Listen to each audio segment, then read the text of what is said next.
안녕하세요. 류용수 법무사입니다. 이번 시간에는 채무자가 채권자로부터 재산 명시 신청을 받았을 때 개인회생에 들어가면 그 재산 명시 신청에 대해서 아무런 대응을 하지 않아도 되는지에 대해서 살펴보도록 하겠습니다. 재산 명시라는 게 뭐죠? 채권자가 채무자를 상대로 소송을 제기해서 승소를 했습니다. 승소를 했으면 이 승소 판결문을 집행권원으로 해서 채무자의 재산에 대해서 강제 집행 등을 할 수 있는데요. 채무자의 재산이 파악이 안 돼요. 그러면 채권자는 채무자에게 재산 명시 신청을 할 수가 있습니다.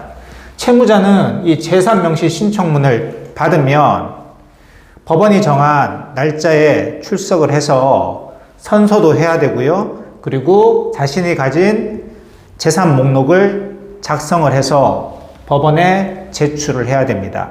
만약에 선서를 거부하거나 또는 거짓으로 재산 목록을 제출을 하면 법원은 20일 범위 내에서 감치 결정을 내릴 수 있습니다. 혹은 형사 처벌을 내릴 수도 있어요. 그렇기 때문에 채무자는 반드시 재산 명시 신청문을 받으면 법원에 출석해서 선서하고 재산 목록을 작성해야 됩니다. 그런데 이 재산 명시 신청문을 받고 난 뒤에 채무자가 개인 회생을 했습니다. 그리고 금지 명령 결정도 받았어요. 나는 개인회생 했고 금지명령 받았으니까 요 재산명시는 무시해도 되는 거 아니냐. 그래서 재산명시에서 정한, 법원에서 정한 그 재산명시 기일에 출석도 안 해도 되고 선서도 안 해도 되는 거 아니냐라고 알고 계시는 분이 계시는데 안 됩니다. 대응하셔야 됩니다. 법원에서 정한 날짜에 출석하셔가지고요.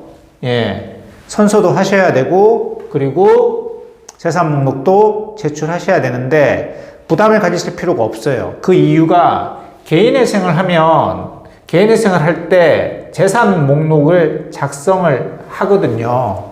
그렇기 때문에 이 재산 명시기일에 출석하셔가지고, 이 개인회생 들어갔습니다 라고 하고 개인회생할 때 작성한 이 재산 목록을 제출을 하면 됩니다. 그렇게만 하면 돼요. 그런데 그냥 아무런 대응도 안 하면 20일 범위 내에서 감치 결정이 내려질 수 있습니다.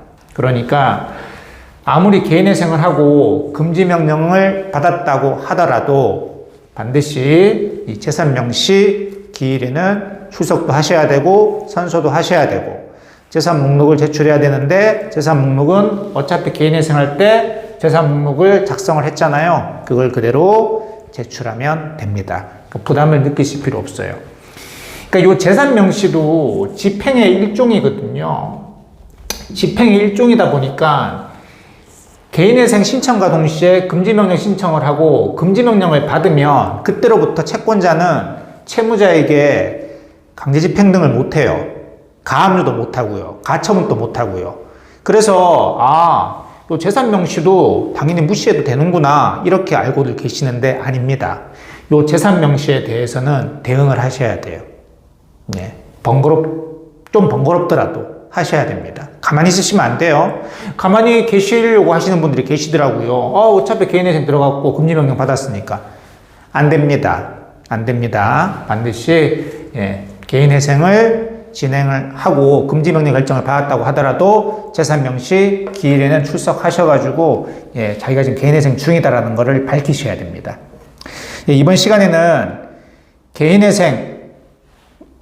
개인회생을 진행을 하더라도 재산명시 기일에는 반드시 참석하고 선서도 하셔야 된다는 것에 대해서 간단히 살펴봤습니다. 지금까지 류홍석 법무사였습니다.